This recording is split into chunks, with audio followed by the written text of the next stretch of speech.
go fi mi fa mane otanya dro okay ya muno na masamio wa osebolo afata okay e mo na ke so na me okay ya muno okay ya muno na masamio udanga go fie okay ya muno na masamio ade abo go fi baboniya asenya ya ade abo go fi baboniya asenya ya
Tema Awudun Awudun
worship and the praises.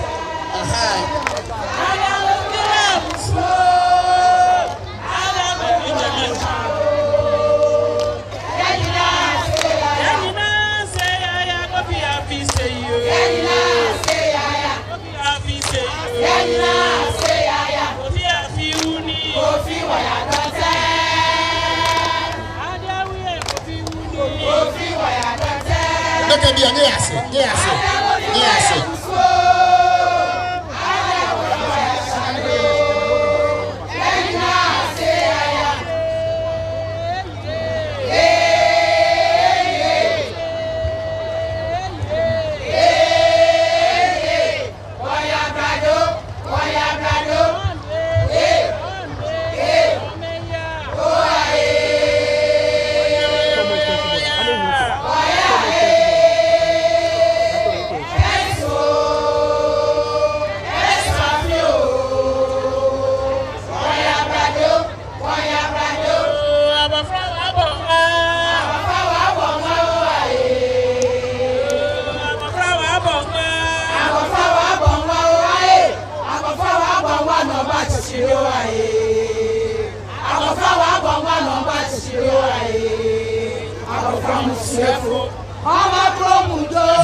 Amefe toku no tara lo e wo ba cha lume koni amenye ameba wola e hawo wo ba che malume ni wo ye bi ani wona me amro ne wo ye ni ji sakomo wulo mo ni ji numo asibo kofi ni ji enyo ye wo twa wo de wa twa de wa no mo ye wo twa de wa no mo wo ye Awudun sipi ni ji the PR the traditional council left niji ni amaso ponu niji enyo no keto anye de nye ha yeah what my for traditional council left ina yelo na yelo ina chedi nche lo e bi ene woye wo bi nche niji ni amuichewi amewekunu pa ni wo follow che mo ake honorable galas ni wo gba ni ko tawo di one Nekewa ni la te galas woye etuntu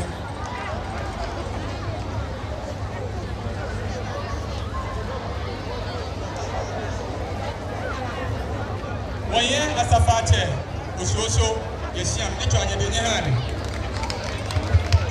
abo tewi asafache woye ni ti profita we kunu pa yesiam ni twa anye de nye ha ni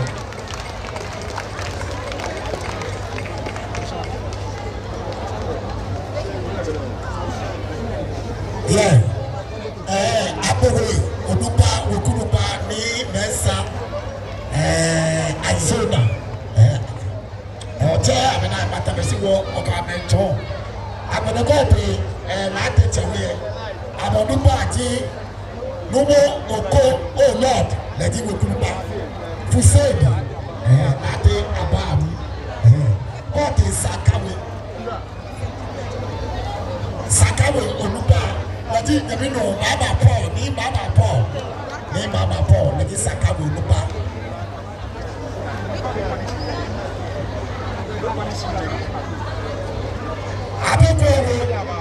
Abebewe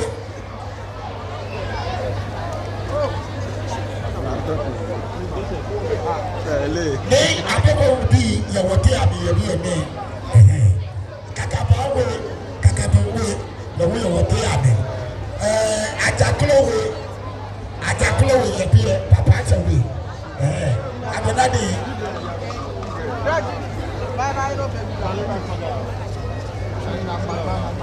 ni wọ́n ṣe wọ́kẹ̀yẹ bẹ́ẹ̀ bá lùmọ́ ẹ̀ ní nípò àwọn náà àmẹ́yẹbí yẹ láì ọ̀tọ̀kúwọ̀ ni wọ́n gbé yẹ àmẹ́yẹbá mú ọ̀tọ̀kúwọ̀ mi la àmẹ́yàwọ̀ ní mi sá. Èyí tó sì ní àsìtẹ́ pọ̀ kẹ́yẹbí yẹ ní ẹ̀ bá ní méjì wọ́n bá wà fáyẹ̀. Àmẹ́jì tòkú náà dára lọ ẹgbẹ́ ní sẹ́yìn bẹ́ẹ̀ ní tòkú náà àmẹ́ká lẹ́nà bíyà wata amebo wafo ni wote amekoni ameba wula ehawo ni wote awoli wa amebe ka ke tawa abe abe wote awoli wa amebe ni eba the joy is small way the car eleven naka na onye me wo se bolo nye bonye wo mo de juba na fine oba anya ego nye wo ne se shi ehawo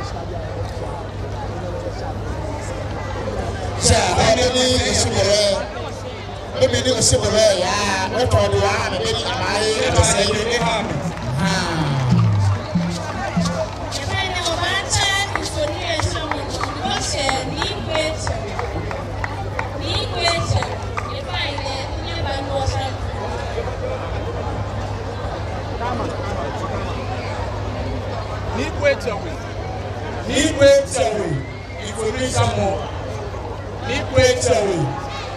Osebole ni tax was small but one ya ba sha wo foto bo fi aba tax ni plate we ni fa ni fa no ya ko ya ha wo no be ni plate we ba sha afoni e ke Kristo ke ba bi e je me ambari no flower de ni asha afoni e ke o ye live e ko TV no be ke ne o wo ye tema Newtown wo ye tema Newtown ame tema Homowo festival e dasi wo ye bi ene ni gbekene Awudun tema Awudun ame fe bonfire night ameke art ke ni bi fen wo mi ba na ke ko bi eno ma ke lele ye bi ene ni beni ke ameko inshona afi ona ka no ji beni wolo afi o ke ameko insho beni amefi ona ka ji beni onani amefi e bi ene no ke o go live na twi ba kokura aba awoto emi la mene tema Awudun bonfire night Tema Homowo Festival 2023 Minnesota afe cookie competition ne bia ne beke wo ye bia ne wonye bonfire odase no wo ye bia ke continue wo ye bia na jake ke lebi no ba bia wo ye bia ne wo go screen say no ene wo ya lo ya me chombe ni ka me konsho ame fia me ni bia no jino ni ya no e bia ne bonike ame konsho ame fio ame ni bia no jino no na yo screen no wo ba na ke mo konchi padu mo kon lonu yelelemi mo kon fotablon mo kon lo pan ni twa ke ka me konsho ne ke jibo ni ame fio wo no jino no na yo screen say ene abala lelene abala alele jino no na ene abala alele no wo when it come konsho ame fio na kan jibo no na many mo pado many mo kwanse many ame lonu elele mi no ko kwa bi ene o ba na ke when it come konsho na me fio na kan jino ni ona ye bi ene ona ke kema manya wo ya ma wo ka me fio no ko tomo le ka menya ameje wo ya ye mi amenye ni ameje wo ya ye mi sani ameke wo ya aba koni meni ekwapo da amena benike akonsho ejo ena abala lele ni machine nike akonsho koni amo pa do to ni ko na yo skin boko abala ebe share money koko akwa eko share mo live koko akwa eko amecho bonike amekonsho benike amekonsho ni amefio benike amekonsho ni amefio godino no na yo screen say no benike amekonsho many lonu yelelem many fokman many chipado many batablon naka godino no na yo screen say jake tema maya efe wo ya ma no wo ke amefe no kotomo neke sani amecho ma bi benike amekonsho amefio no no ji oni ko na yo screen say no tema Awudun bonfire Tema Awudun bonfire. You know the owner you must be there.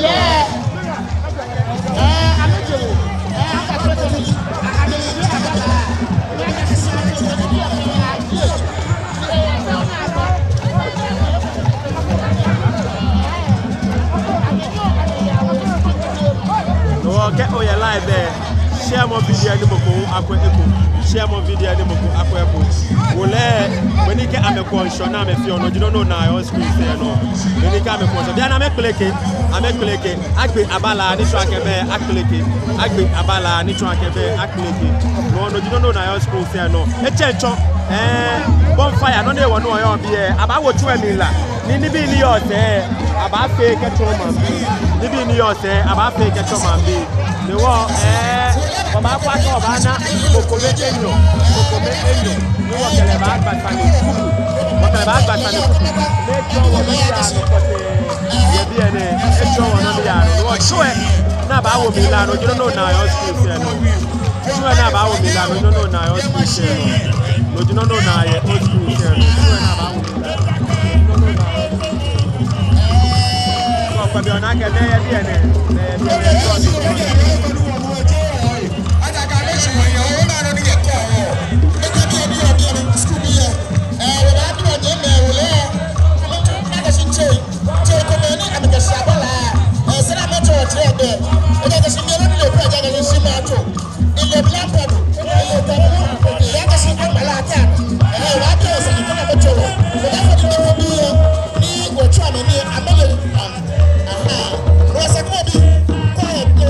I'm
Honorable members,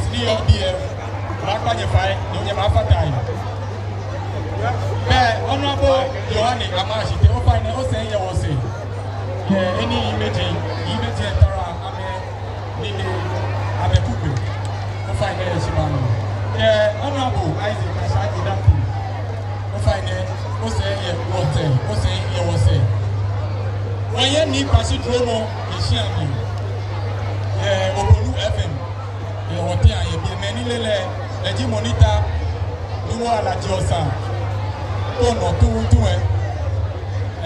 Eji Monita, Kono 2 Enini Abekube. So, we qualify many here for BBB, many shot, over no CDM, make a I'm a woman in shot. TV and woman at Yate, many years from BBB, one qualified, where official media in your DNA. Aha, no call you for BBB, a cow, I mean, I got it. Aha, about Sulan, about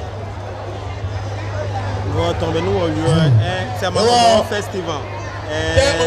Minnesota, bonfire night, Awudun, bonfire night, Awudun,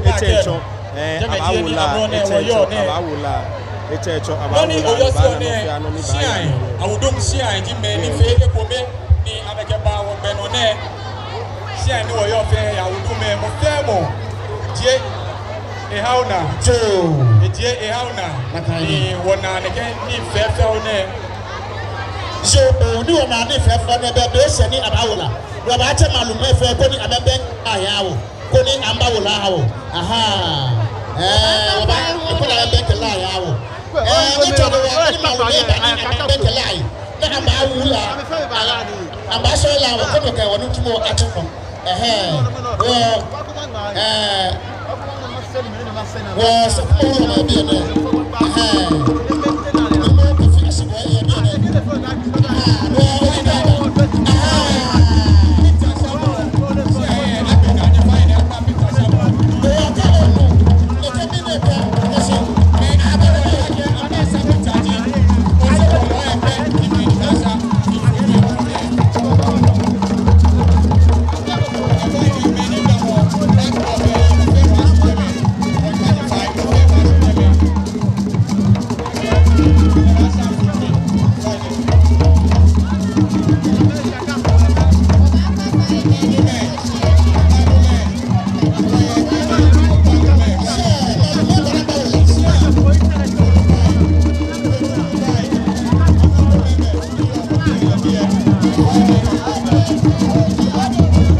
ase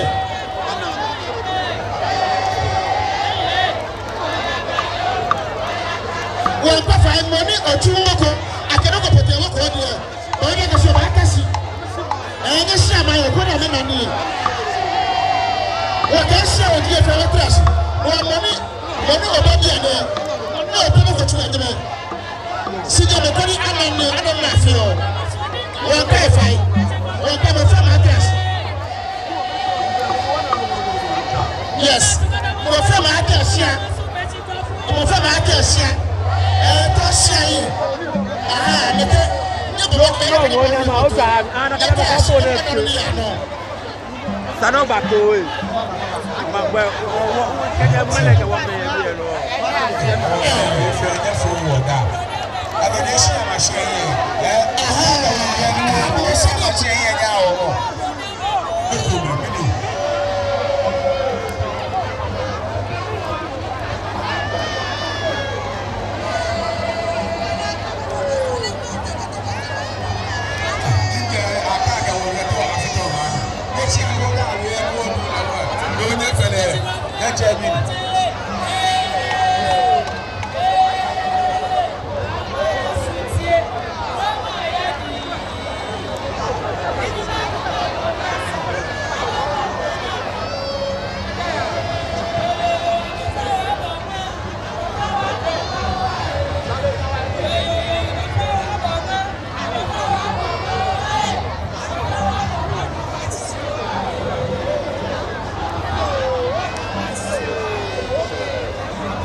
Sure, I'm a fear many beyond when Abala Alele Gino na ke I'm a consure, but I'm a fear no Gino on our school. Banake, Memo tablos, Awulala, Coquebi, no Fio, Ejiga, Ganuchu Moke, Gakusum, and Gino na a few Ganifi money, Gino a few idea, no dressing, no fear, no Benu Savoy, Nakanji no Yano.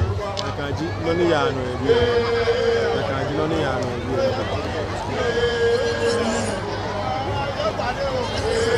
ya find the yes ya dio e ha wo ni wo bu mu eto yes ya di please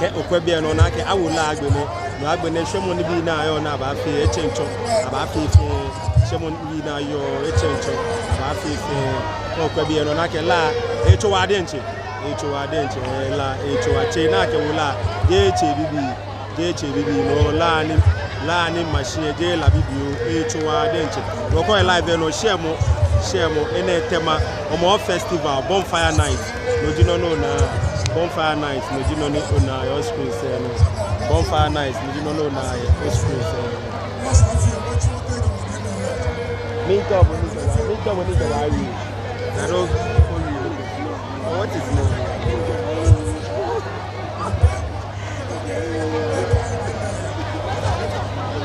I just want to like you.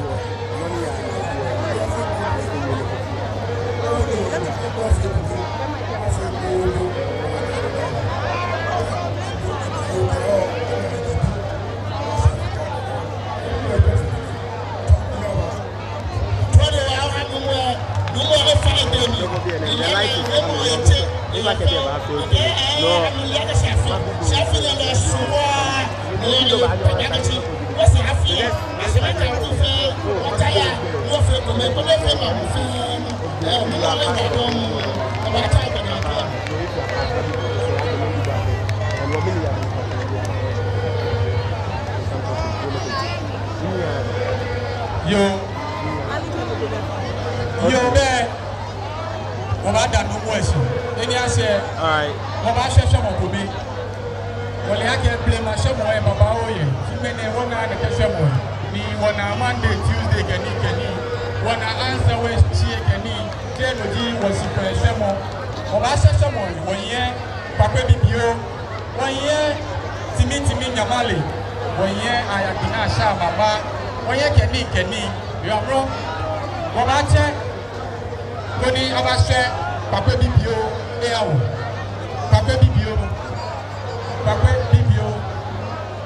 ni nekasha wone eje ni la teacher wu abekwewe ke aboeche wu den ye fine wona onye bie nye ba she nekasha wone eawo neto anye de be mi ni abeba. Thank you Roberta, thank you for your comment. Thank you for your comment. Eba fe mi ake woye organizer say come enyo etenye bi ene wo ka me ba agbasa ne kuku o fa nye ba bi egbe fe wo use last light o fa ne mi kwe nye cho anye ne ke mi kwe no ko mi kwa ke o ba wona ne ke yo okay e ba sha wo fi o shi wo ba cho o fa ne ta cho bo te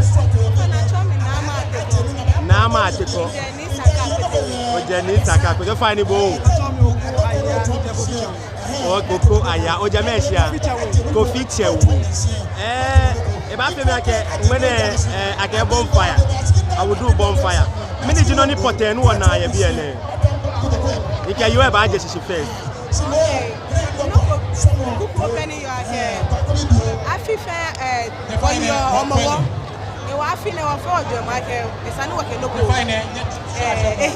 afutu and what best ake oba che wo lupa e oba che obenko lupa e na mewo wo nga ye beni wo lupa e hishile ye ma mu e woni bia na wo youth wole de we ni wo ke wo ye ba hishia ha ojo baba na shina mo ojo ba so ka na magbeke na just woni wo chi wo beke wo lupa e na mewo wo nga okay koni wachi wabe koni onukpe awonyanga ba fe make wanyame yue fine wa mi na ke awola e bia na la na awo e je la pe shaba fe ni bp o mini aba fe e bia na ngene na wa cho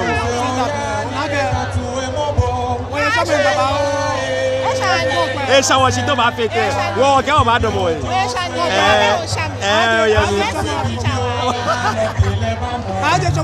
Aje shomo kumashi.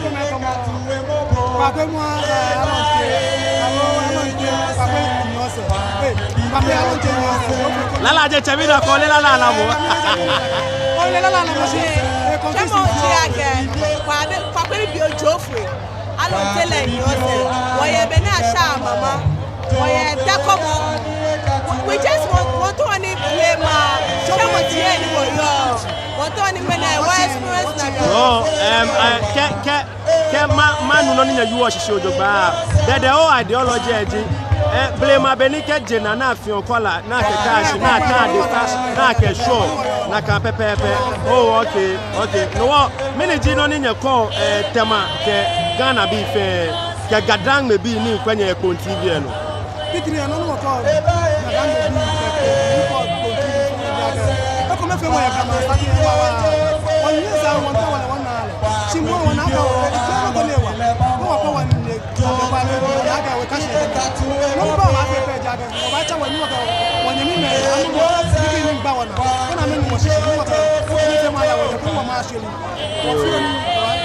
yo mi jo na agbewe mo no ke ya mo pelo ko ba bi fe ke o ko TV je ko le ja ke e ko me fe mo no ni wa le yo ke wo fe ko ni no fi ano ko ni wo ta wo le ba she ke wo gba la wo mi no ko be ni wo le ba she ni wo na ke bi ane na nka me e ko me fe mo ba wo de e she be ni esa ni wo de chi wo mo wo he ni nyemi a che nyemi ni nyema fe ko me ni wo ke yo nyera do ba fe ba ke ye cha e do no ba gbe nya ekuku nya tu nya ni e wo ba se wo ke ba gbasa na eko yo to be no wie be the whole ideology any akefi bonfire night wo blame ashamo ke wo blame ani bi ni wo fi oni bi ana anya fi rodila na wo na ba fi na kan ashamo fe agbele ka wo ye ni bi ko me no wo fi ni bi ana fi do me na ba jele ko kechon wo me na ba jele ko kechon wo aba jele ko kechon wo aba jele ko kechon wo ba fe ma ke la na ewa wa meni da mo kona mi eje me be fa la na ewa nye ase nye ya na ewa meni da mo lele ye bi e be nye ase ewa la na ewa ewa Roberta, I see your comment. Roberta, follow on TV, share the video, share the page, then follow us on YouTube. Subscribe on our YouTube channel. Many live of one kind of fire nearby YouTube. You subscribe your on TV. You subscribe by your on TV. You share page. You share page. You share our YouTube page. You share our YouTube handle. You share Facebook noni. Gadangbe ke Ghana bi fe ke jele fe anu wo ya ke mene wo ye Tema no wo fe bonfire night Tema Homowo festival no di no ne wo no wo ye obi ene wo ko live there no share mo ka o comment aba ni ma bo shout out me na Tete Nasta Benjamin Newtown for you I really miss my town Newtown for you I really miss my town Agbene Roberta Shioko Big Ups on TV thank you very much ganyo bi ni jani ke more fire no ni bi ya no ojogba ye bi ene ni mi ya no ko bi ene la le tusun etu la tusun etu iyo nyewa neto anya de nye ha mi ne ba na ko bodo yin na ko bodo to anya de nye ha mi ba pe mi ake ko ko live ye ko TV no shamo bibi shamo eno e ko me shamo e ke sablan e ko me no jino ni abon ke mo shamo e ko me no abon shamo agbene sablan je ko me blema shamo e ko me no jino no na o skin se no agbene ajete eski wo Tema Newtown to the world I belong thank you missing all this yes we are missing but no call live there you are not missing it just share the page like the video share the page go to YouTube and subscribe to Kon TV on YouTube go to YouTube and subscribe on Kon TV no fear no na fear Gadang but no fear na fear Ghana what take Kon TV no oba na fe no ba kwe call your shop o ya bro chipo oba na ni oba kwe so if you are live on Kon TV just go to YouTube and subscribe to our YouTube channel if you are on Facebook like the page follow the page and share for someone to see what is going on Gadangbe land on Gadangbe ke won yo mo we bia na e wo mo young guys anybody youth anybody me come e wo mi they are embellishing it. They are making everything possible to put it to the push it to the world. I mean, chicken ya jele fe ako. Wo yo mo ye bi show mo ni BP yem. Omo ni BP yem. No ji gamaje fe keshe omo ni bi short. Ni you tell feel. Na make push Gadangme festival. No koye kon TV no. Koye kon TV no ya YouTube no subscribe. No koye bi ene ya no YouTube na kan no subscribe, no share, no care mo kwa ke oh photo Gadangme kusu ke Ghana kusu me ya kon TV YouTube alo Facebook do bana no fia no ni ya no ya Ghana. Go wo kanya bi ene no fia no ni ya no wo ba je fe ke chonye wo ba je fe ke chonye wo ba je fe ke chonye. Wache ni pasi dromo yeshi amle ni pasi mo ni wonye wode nche wache hu alaji osan shi amle wo ke wo agbano se mo bi egbe na pe wo wache me ma jawo to enme ame ba jawo to enme keji wo agbano se mo bi ni ame fe ko klalo pe Awudun committee I'm not going to come back to Ampe. You'll be about time. Me and Bow Ampe to him. They can't be to our audience. You find 1 million committee. The Bow Ampe to 1 million. The final Kenny or your Guajana to him. I tell you, Sanofo Yakonoba. That's what they turn there for so you. No BP or you know Bafi. One Papa, I can't tell you to get your back. Can you call me if you go crowd up? Can I kill okay? What I don't know.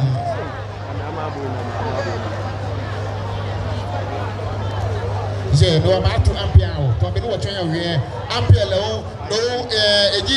Quack, Dolly Moshomoku. Been old to a Dolo Kwami. Get old Nahuali. Ha. Okay, what's happening? I can feel okay, Baba.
Cristo jamanya hawo ekome nani wo standing ballon.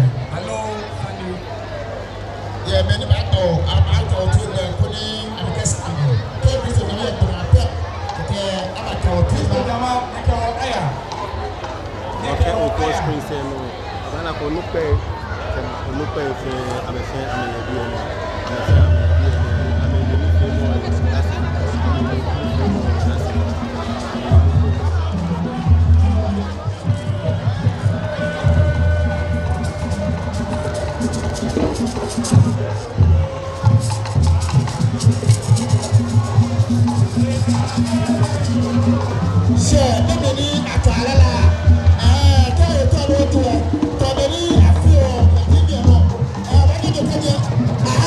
Yeah.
Oko Oniku Henry, Tema Keshi, Adumamo Fire. When in Abuduba, and the lady Batema, Inakobo.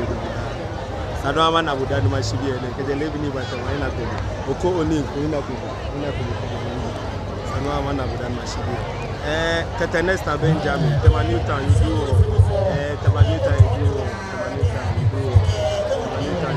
no to be ko chonya ni ke owie Tema Homowo Festival 2023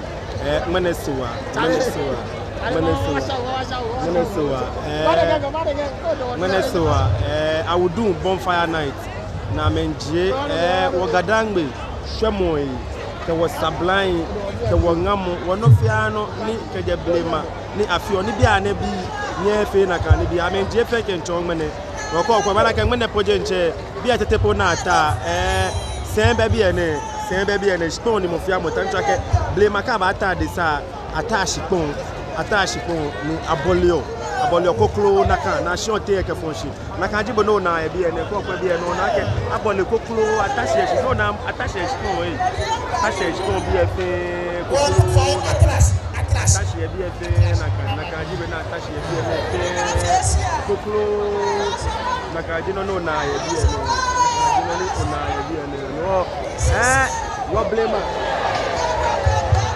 ni bi ene o fi o no jimene no na ya bi no na drama no for them get play no jino na fi no jino ni asi play no jino na fi no jino ni asi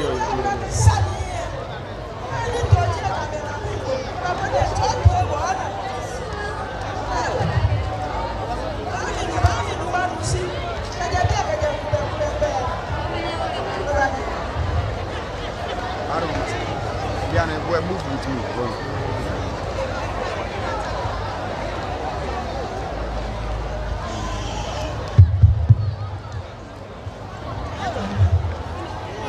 Of course, Queen say no.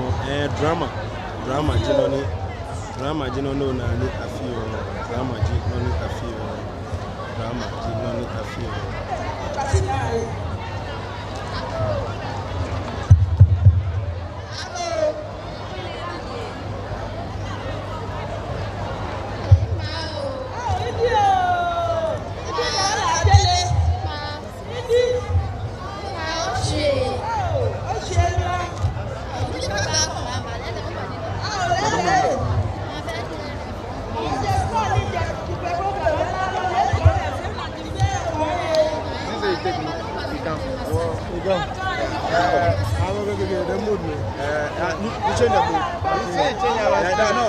Put on for M. If you put on for mode 1 or 2, it will pick this. Your own DM. My own DM. I don't put on for M manual. Yeah, so that's why I know they come. But if you put on for S1 or S2, it will pick. So that this one be master, then this one be a slave. So if you put on for slave 1, I will pick. You put on for slave 1.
Ni mo lu pa ye.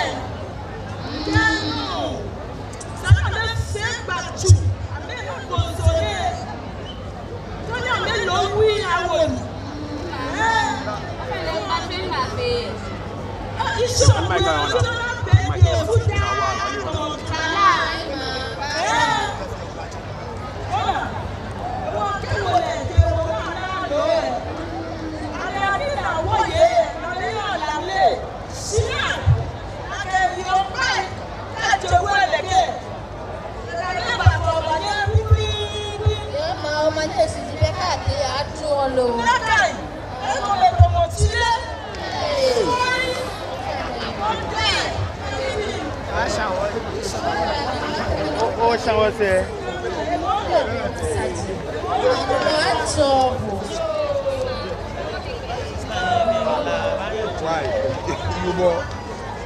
Why you push the people go back like that? But he gave them what you know turn.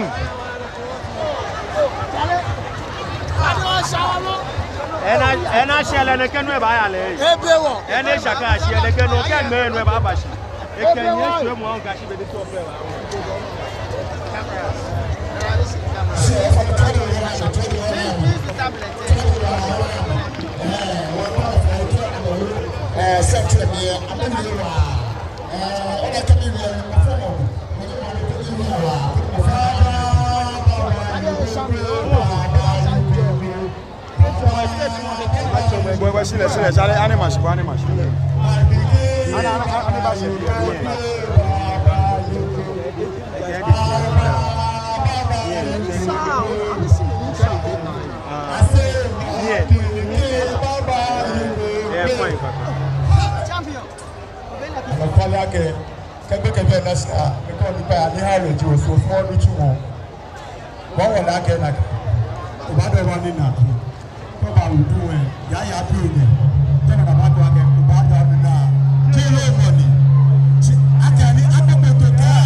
me.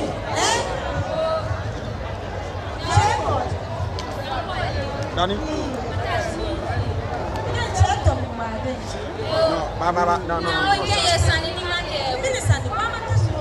Don't must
yes.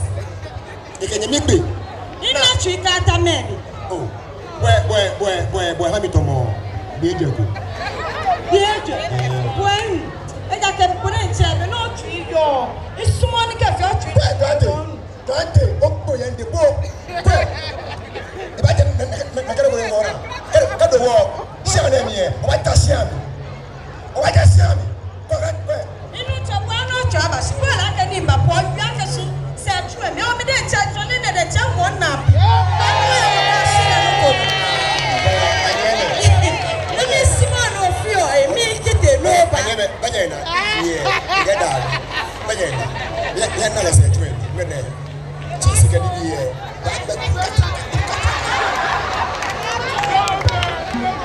Try to army. Let me ask you, I can't live my low Tiba or Baba. No, I couldn't batch. I know.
be not going to lose down. Hey, well, what's a common bra? But I can't go to fair Panawa, Panawa.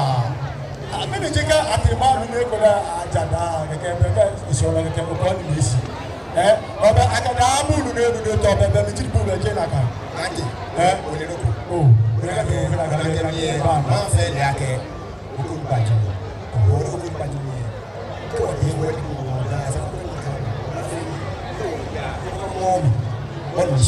Simon, Gandhi, Ofino Ministry. Well, I get Mr. Nomi and can walk with you to the Brooklyn. Watch the one.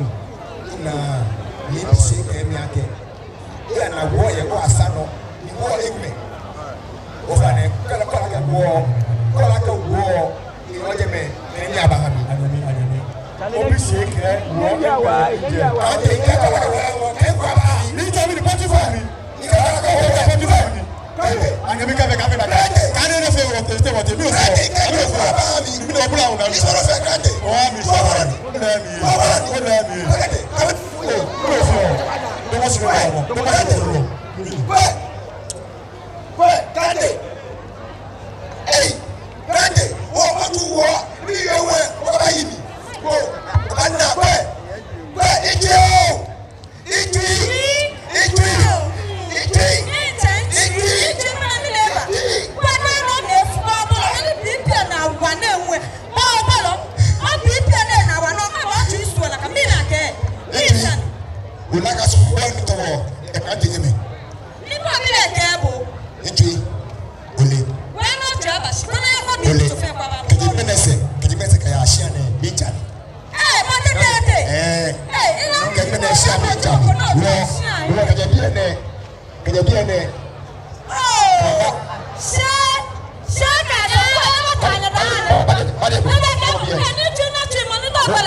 Speaker said, I'm not tired. You never know.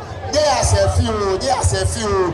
I've been a ni ato ka tajiye ke ba chi oplo yi koko na ba sha wo ke ba tutu yi wo ni ase ko ni oplo abayi wo pa ni fai no organizer se je kwa ko ni twa na ka ni e twa na ka ni o nye ra don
Try to.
Yes, and many are concerned over and I'm a boy. I know you concern. And boy, you feel the didn't see them concern. Or perfect, many are in charge or lie or perfect and la Tanoka here on the Gilishake.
in there. What? I tell you again. Chaka.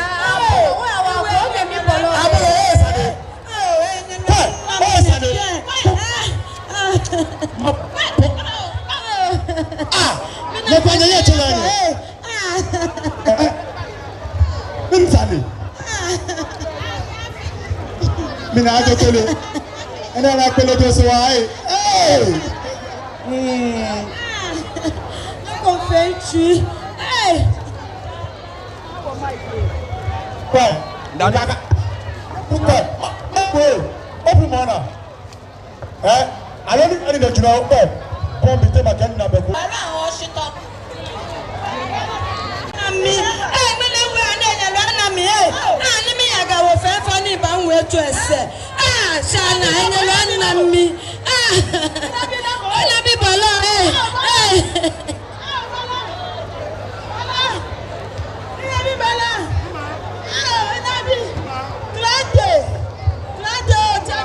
Hey, Wala no tawa isani. Oh, Wala. Where?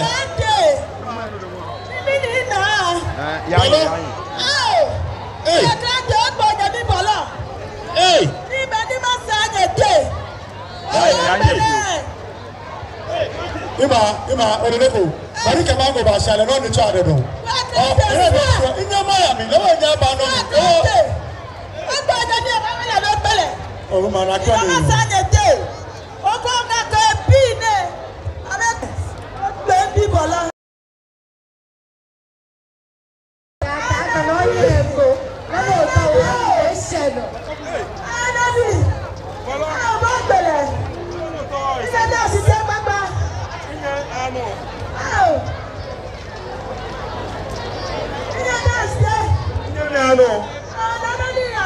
Hey.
koni oba oish ye no fe normally ko do fi mo do mi wala yo do ni hwemo ahwe wo no ere wo she wo fite do kra to be wo twoye wo wie be wo twoye wo wie about to me she na Awudun ni afio na efe jiwo na wo ye koni agbene o nga wo kuku ni nkeba wo nyeme ke onukwa ife ne kwehie bi enja ke ekomefe mo ke ji won ko he wale ye mi ke wo ko oje no na ba fie na ke ma fa ke o ko ni Awudun oblayin ke oblaye ke oblantai amefe ko me ni ameke nu chumo ne eba ni ameke bua mai na ke ofo ye no ko me aboni yo bi ene o na ke ekomefe mo lele he wale ye mi so ke ekomefe mo wale mi be mashi se twa koni agbene wo gbejara to nato ye minute ne no ke ha wo bichumo ne koni nye chano ye teme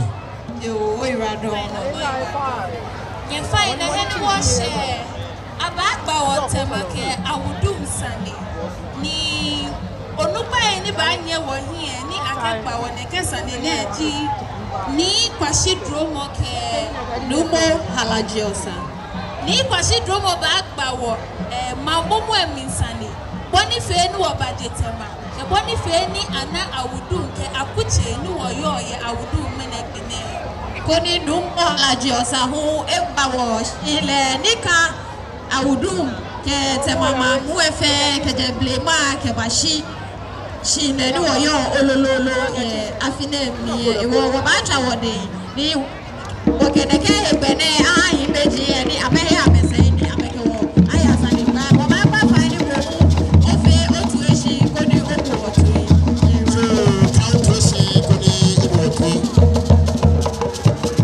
amoboni bonyi ye ameye bi ameje akani kwasi dromo bagba wo Tema sanji hello Tema san ni wache kwa just bawo shilabri sanji hello sanji yeah tomai oni aishi aha toba efe bo fo imeje bata shishi na ode tata ode wa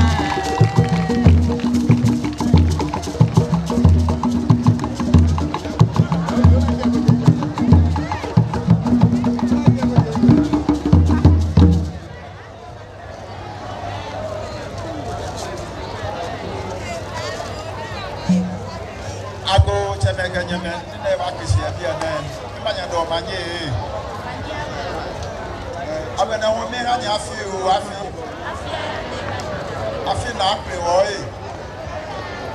wa ye gboko ne wa ye gbia na alo tedi ko akafo wote wa fe mo wo yo bo ni wa bo wa sa fi bene no ni wo fe ni eteke no ne wona admene ye rado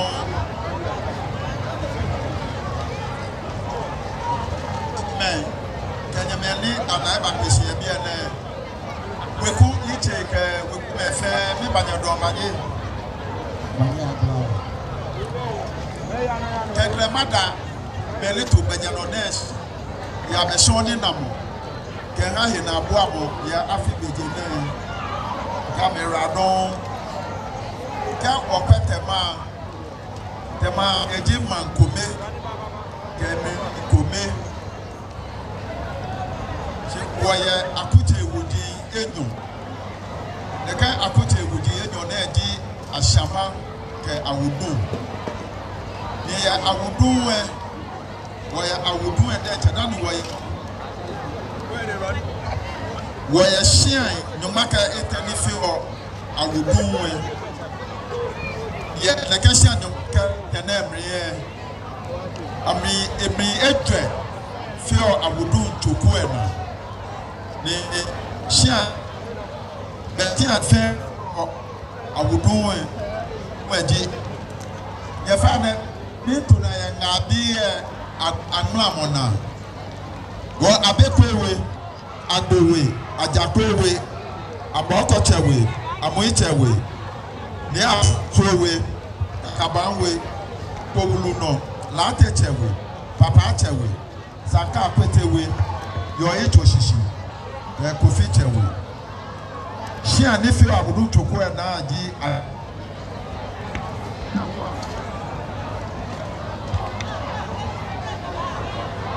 way, Papa tell me, where Lumen short to ye, Awudun, where Wulomo, where Jassete, where Passionte, where Shipi, where Wolache, and where Man Uchame. Wulomo ni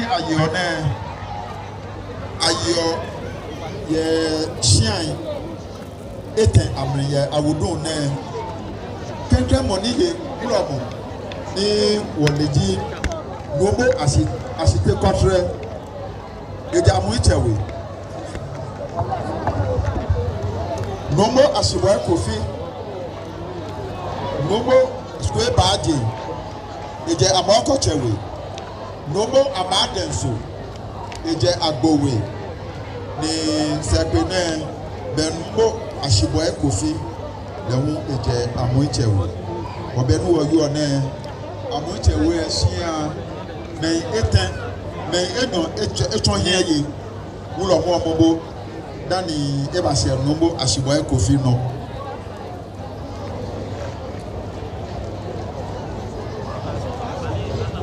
Wayaja sete Awudun Nisham Ninajo ayo nekaja sete na di ni late chewo ni late kofi do se ni tetebu obo le ho maye me no na fe bede ta wonka akwason che Awudun wonka ne fafi o mo ewo la me wonka ne fafi o Shine enyome aye akwason che Awudun ne kekre money eji ni tete opa eje kakabanwe ni money bayi ni awoko ekodonji ni amafio eje apo asuwo shipi ni ayo Awudun shi akobemri te ajo niji ni amuichewo ni kekre money eji ni kotre tete do se ni bi tete bayi nani na gbene ni ama sompo dele eyo sipine wola che ni ayeyo aye wola che ye hyan enyu amre ye Awudun ne kekre money yeji wola che odamete eje kakabanwe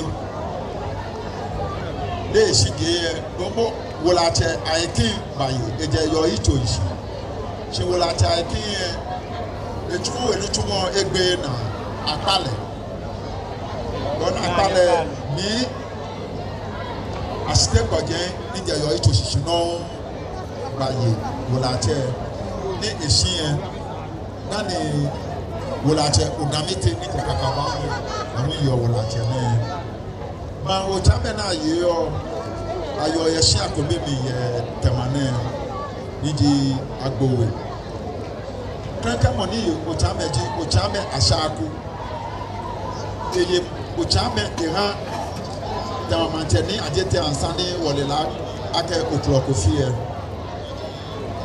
bene awo dama manten ni aje oni nkun agbowe mona afa de eye ochame hala di ochame kwe damu ibeje nani sekre ne ochame akitipo be leji money eyo ma ochame ne asafa teme de babo modern ye Awudun ne ye yinosaji amri ametamachi ne asafa tedade agbo eje papa chewe asafa che okropon eje kofi chewe asafa che kosoku eje ko wuluno asafa che oshioso eje amoko chewe ke asafa che brenya na wi eje papa chewe ke wontano we shan short to body chitan ni le ho ameyegbe protein ni amewo okura wata mekumele yo mena wo shitra mo na mi ekole o nu gbe ko Awudun gbe ko si onya o le shan protein mi ni eje Chaka Awudun you ebe olake Awudun you. Ken toboni tonye maje shike abe kwewe. Amewo abe niti kromo. Ise hoji tete. Moni je tenoji mensa. Ameli ami amewo jagble jagloko ke jagle kai. Abe kwewe no amewo anete niti kromo. Ise hoji shambo ke kwe mensa. Ameli ami aneli anoko ke aneka agbowe awo ashite labi lo mensa amenyeji amele amoko ke amaka ashele ke asoko ke ashika amewo ashite lo ke mensa ama late ke mensa amoko chewe be agbowe amewo asikwele ka asukoko ke kai na woba amoko chewe awo ashite mensa ashele ke asoko ashika aloka mansa amoko chewe no awo ama la teke mensa amewo amele amoko amaka ke oba mo chewe amewo ashite tete mensa lo labi ni ameyeji ashele asoko ke ashika amewo ama la teke labi amewo amoshiele nije shiele amoshioko nije shioko ka lo mansa ka oba apo asowe amewo ashite amewo tete amewo ashikwe ashiboy chala ken ya me ashele asoko ashika aloka alo mansa ya komo mi no amewo ama late kemensa ameye aji aso koko kale apioko keka kaba kakabanwe amewo ashite ise oji tete kemensa ameyeji ashele ashoko ke ashika komo koko la ona mewo ji ama late ise amese oji mensa amewo apiele amewo apioko amewo kale polu no amewo ashite alo tete amewo labi alo mensa komo no le ho ama teke mensa dede koko ke mansa ashele ashoko ashika koba ajakowe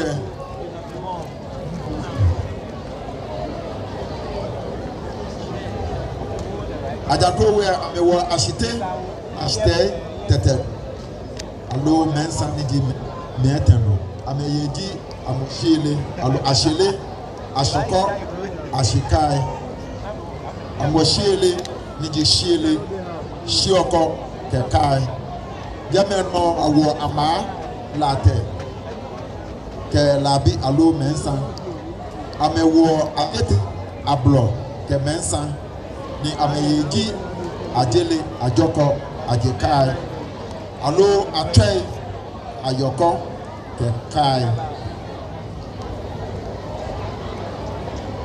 late chewe ameyeyin kromo enyo kentren di late ise oji late mensa osankoye ameyeji ale lako kelakali hi kromo koko na mewoji tete bi lo mensa ameyeji latele lati oko kelate kai ka ba papa chewe hi kromo di ashite lo ama ashite se oji ashite mensa lo labi ni ameyeji ashele ashoko te ashika koko eji ama ise oji late ke mensa gemeno ameye amewo dede koko ke mansa ke no nichira no papa chewe no awo ofoli ejeme ni awokwe da ko ameye be na me woji ofole owede koko ke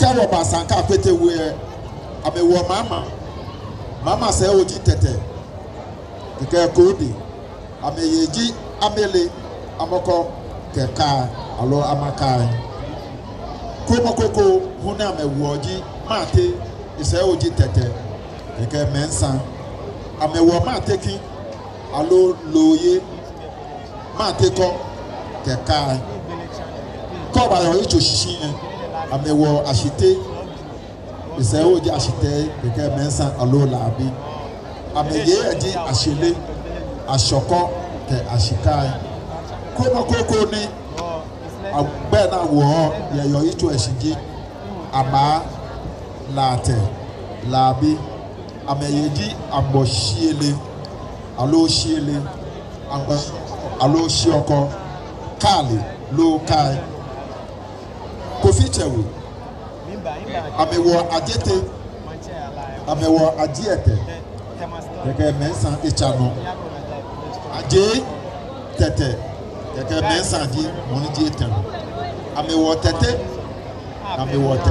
keke mensa ife bini di tete tewo ba koficha wedi amewo ajele amewo ajoko amewo mansa komo koko gbe na amewo jidede koko mansa alo kai amewo oye nidi kromo oye se oji andoko se oji anakai komo gbe koko yo gbe ko na amewo oji koko andoko ke anakai amewo tetele tetoko ke tetekai si nani machine sabi ma nyamino alaji osan awudun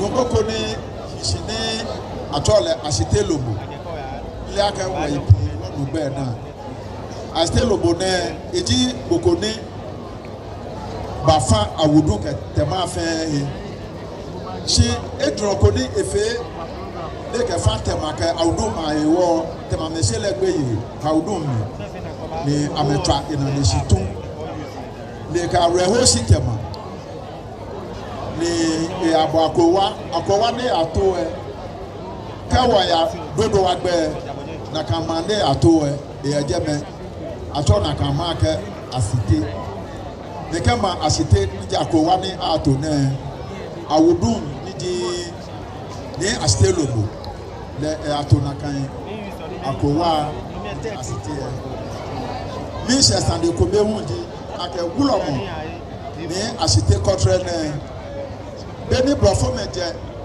abrochi na meba ni basil biba ni ameshio male konkon wulomo no mo ase kotre ne leji money eha basil bi aniji mene wacha le press bi ne ya afi ape o ha ipaanu no ma ipaanu ke enyo ni ji 1882 wulomo ase kotre le eha press bibia asipon ni amekema solimotu mene ni ameja ni ne ro nyeme be fio ni kwa shinyene machine sami ma ni menu ala josanko ni echano nyera don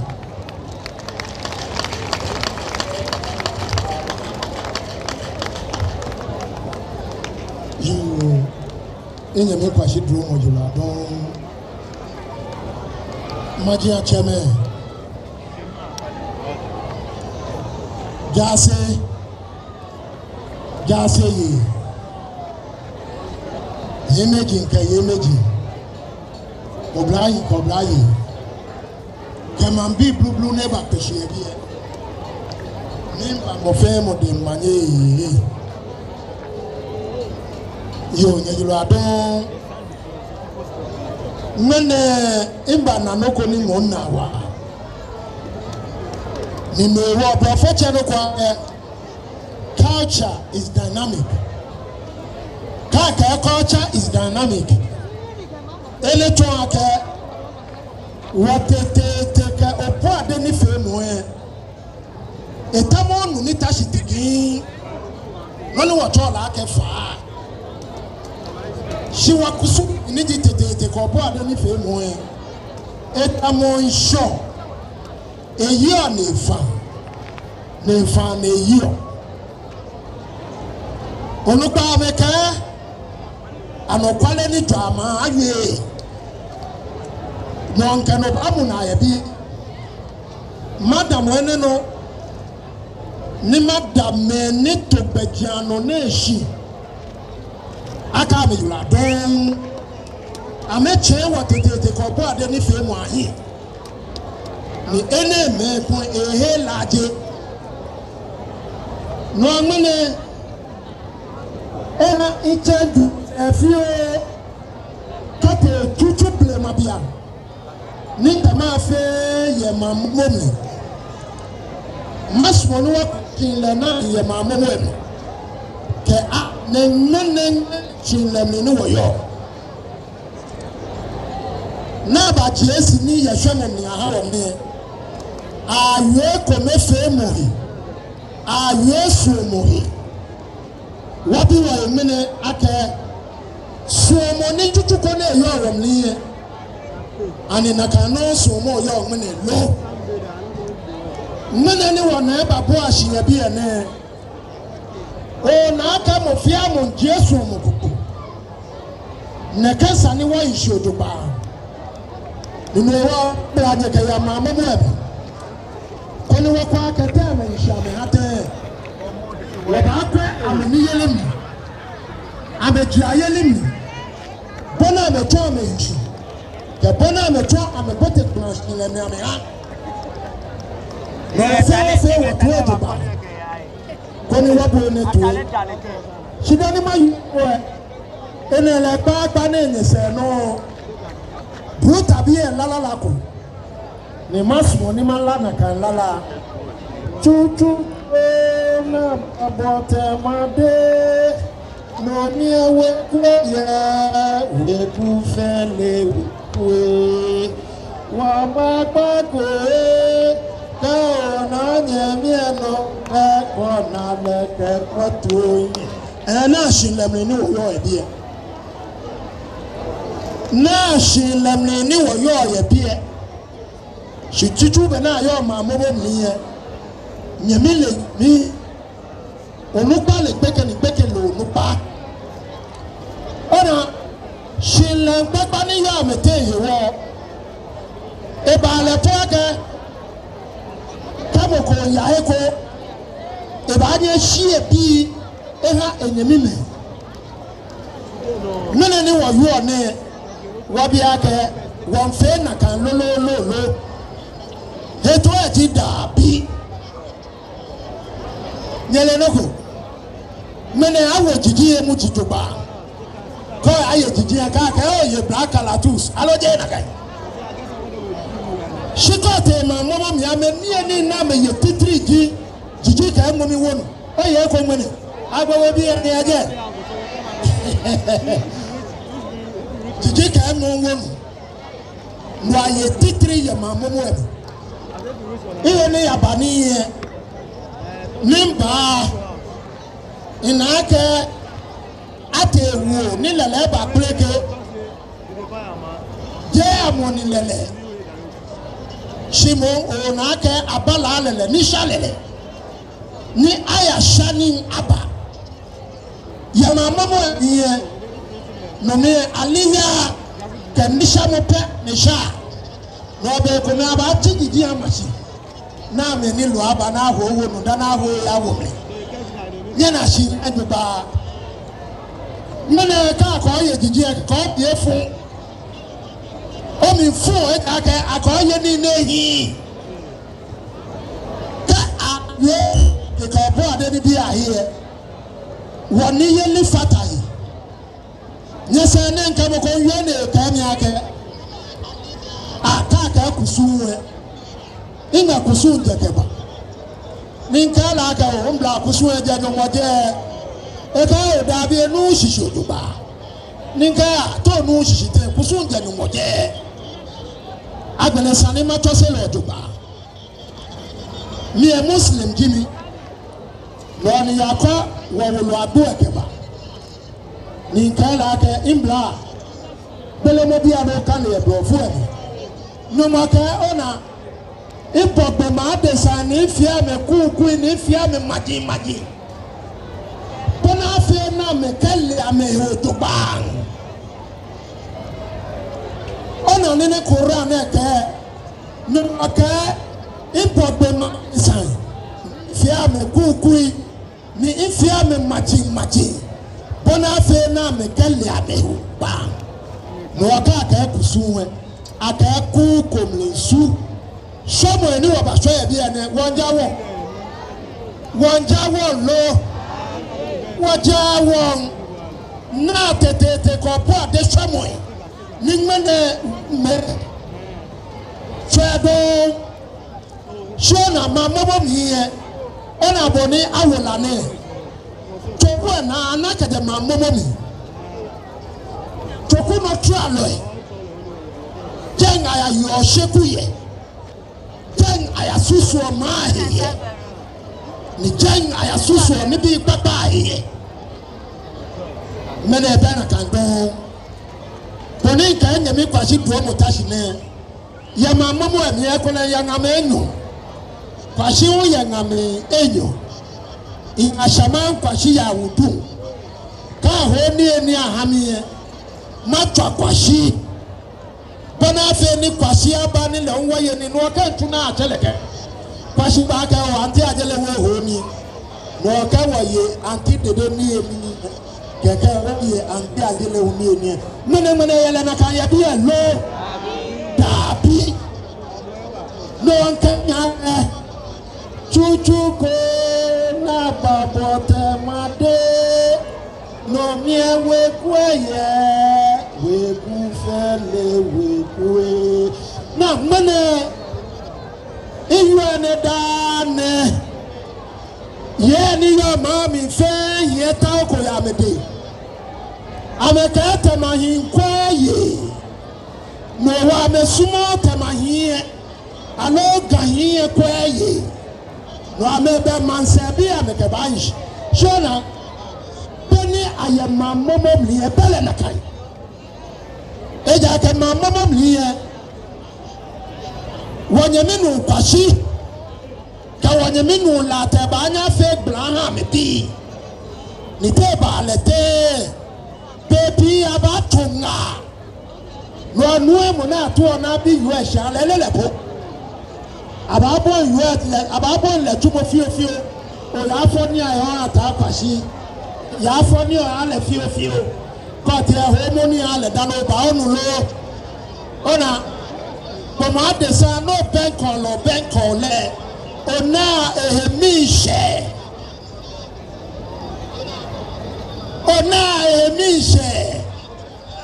ago nyeje yo baba acha wo lemon na mi no ni kaye ka hin kwaye ona ene tomoni tutu ko be na yo mamobo mi Meni ya bala wo ametu brofo ni tumo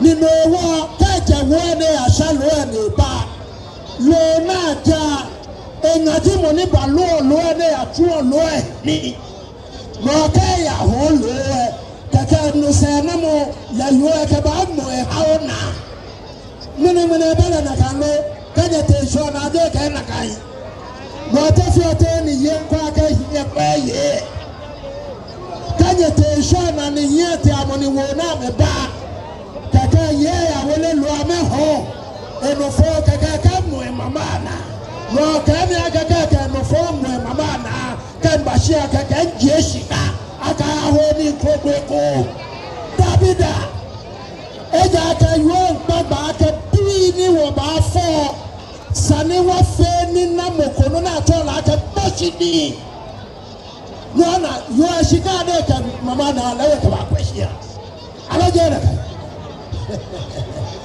ona no wa mama bo mi e bela aka ye kanyo bo ame tuno bele ni ninu ewo ame ba fi ha ka kanyo bo no shika no ka ba kwashia dabi Kanye na so mo ko na je ya mama mu. Kagbeke nfe no ko ni je obodi encho bipo ni e. Oya gba no fu aduna ama. Ano no fi o mene ko ayi mo ko bi akaka tu efite. Emi efu ne ba toto mo kokodede. Eja ka aye bi na agbebi. Esmo ne ba to se gbeke. Shona wagame wa ye mo kwa ke mo ko me fo. Shije mo ko me lo. Ni je mo ko me tosi ole. Na shi la na me hiya ma mo mo emi. To boni wo ka to yin. Ame shini ko le oba le ake laptop pa ko meji ame. Kenke laptop pa ko me me ni je mami ke papa musun ko memle. Here for she here ni tuoni manke makame wo. Dana ke for bi ye. Bo ka yu anyanu ashi. Nyanu shishilo. No anyana ya mama mi ame ishodo ba. Mene kamoko ya chemoko hebano kaka yue ruetu ebo tejela eto no fe no eya hinu eje eya ati adele kafe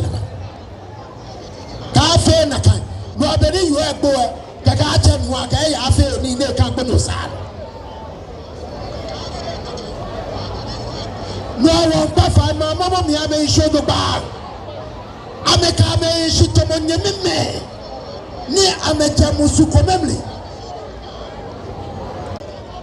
nyafa ne ina le aka basa fe mo ko yanu ye wose won ba fai wo babi aka tonjole won ba fai fi o ye yuladon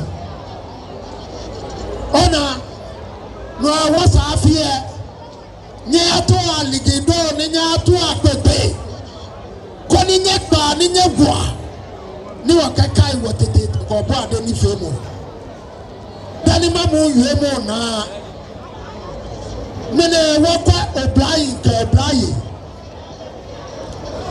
koni wakato de mabia mi na me yo mamu ame eja aka bia ni afa mameka jama mama mi ke babie ko ka wa konta bu mi e afi ape enume pa ke twe niji 1959 afi akpekumo ha na ehu kanumai enumo kana ehu eme tiete mamekete bie kababie no ni yu ne oba abio ya kaka kpomo na eyi afi numai pa ka edwe teshi le baye ate shimene na mi kanye noni wotola aka social vices obrayi ko obrayi abi na shele ability niji abonsatawa ene jinokon onne mene gbekeshe onupa keke efo na kambi ami e ko fo de nje o ekpojie mo kebo no ji oya na ka emene she shimene na wo ebele na kandon no mi panye fai eni wa shamone nyale ni nyemi ale anyemi ye to mo yu na tutuku e tu ka oko yo na machia mene honi bia na ka boko honi no ba no ka we sa ti eja ka ni e fa do homo e ba fete ni sumo abote wote ka bibi opo enyo fe nya ya mene no ni wacheji kewo ba ye ni e wakobo fe ma suban keke apia we plate ni aje ale bibi agbeke bi ye no be le ba da lebo na ka mko yoni nene tuba baba ni nya ni sumo abote aduke bi amle nya na mele ame aka nyemimi eja aka mi moni nkame imami ada nínú waka chi jiji de che ati shi aka no wo se fi o to mo banku e keke ato abuche nsi emi wo fe wo ba ta e wo ba ye shi ni yo ma mo wa mi ne and many ya be na kan lo no mini wo fi oni wo ka chen na kan shi leye many ni wo yo ne Awudun ka shama bai kekeni shi many no ni bana be enwona akameni to bejiano ameshiko ashama yemli na shiko Awudun be ho yemli ni to ake achaya na to bejiano ne won pa fai meni to ake mariri wo aba Awudun ashama won fai obai kobla wo ba ni fai mama nkomeni akuche enyu pekeni nya waji aneke suba nemli wale wayaka nyemime wale wayaka mambi kome wale wayaka teme kome ni waji egbe Awudun te ashama ye jeme ni gbanye 5 years mene ni ana ile aka ye Tema is ne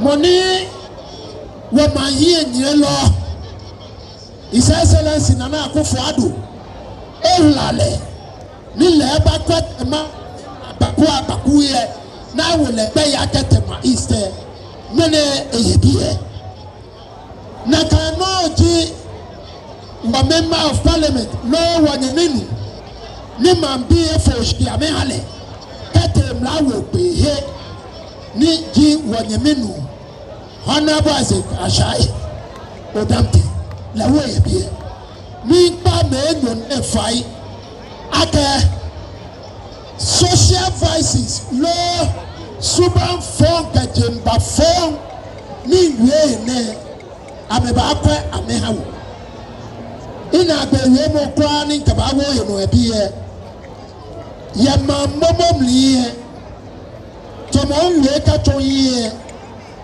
amete shikakake amembote blamli mene ebele na kado weja ke ma eda shibe babi abiye ona me kokko ti me ni yo mamomi boko futu wa ni me wa me ka me shi mene ka wote shi wa ka wote fantenu an sta flate wa ka me ne an sta ba fete ni kama iba fa yeah, what banye fire? Nyekatema ye aboti aglami ye. Eja ke kame aifado won banye fire. Play kan yo mo ba mu na ye. Shidani magbena kwa onupa meke okowobonga no kanga wo atuni se na mo papa ni jonga wo ni ba mo fe mo ba ye ho dase shika awobonga do katuni eta mo mamuna ka makoyo na ni ya be kuko mi fe ba ho aya afi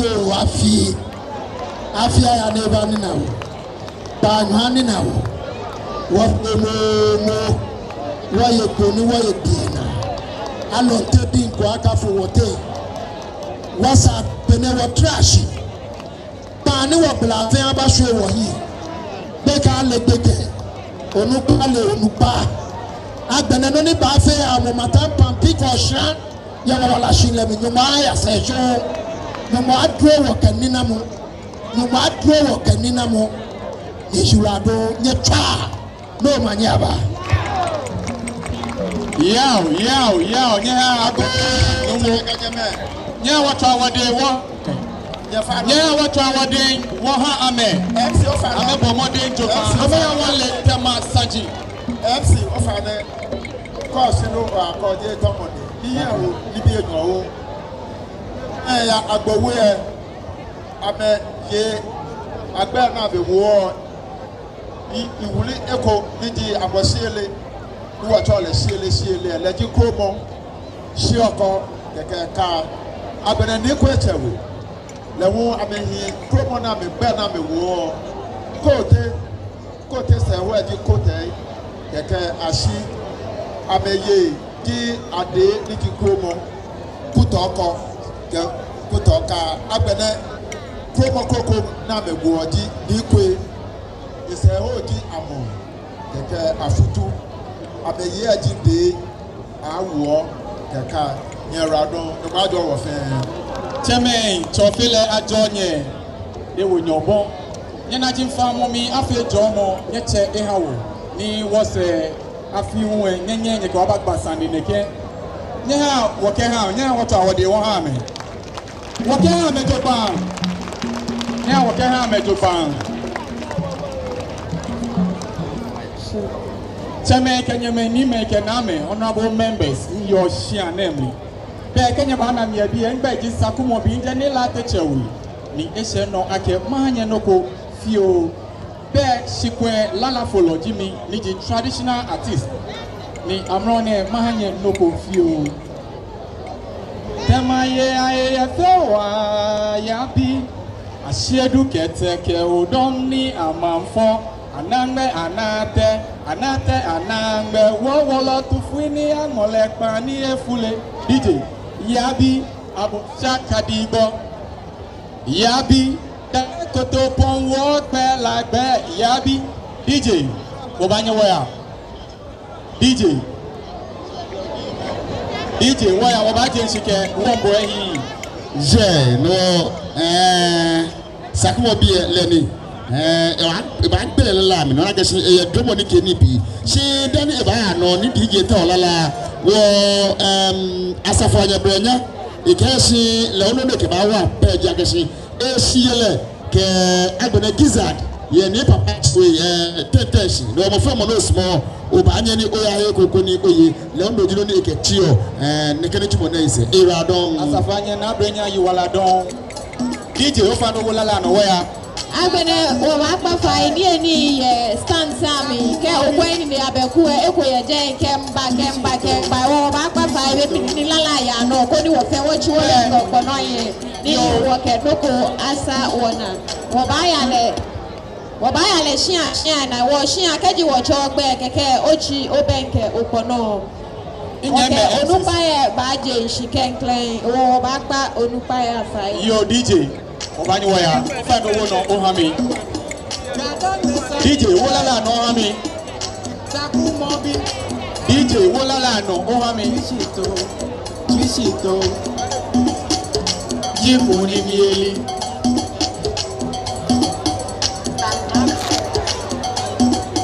I tell your money to away. Jago Madisa. I tell your money for one.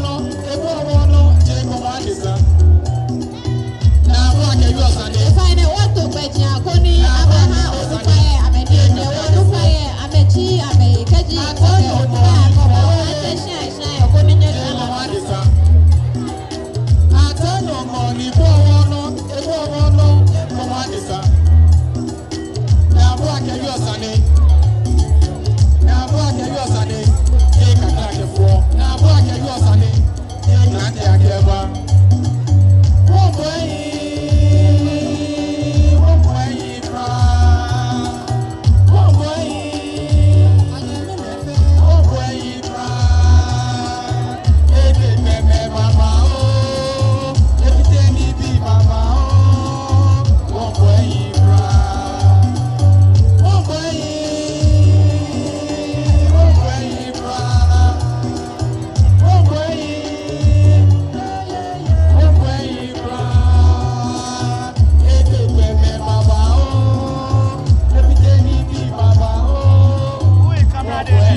Tema ye ko la ke Tema ye ojibo ni o ye fe o e alo ko la ke Tema ye ojibo ni o ye bi e be o ye fe o na kami to ma ton ke Tema ye ojibo no o ye bi e be o ye fe o DJ waya Tema ye am ye fe o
Thank you.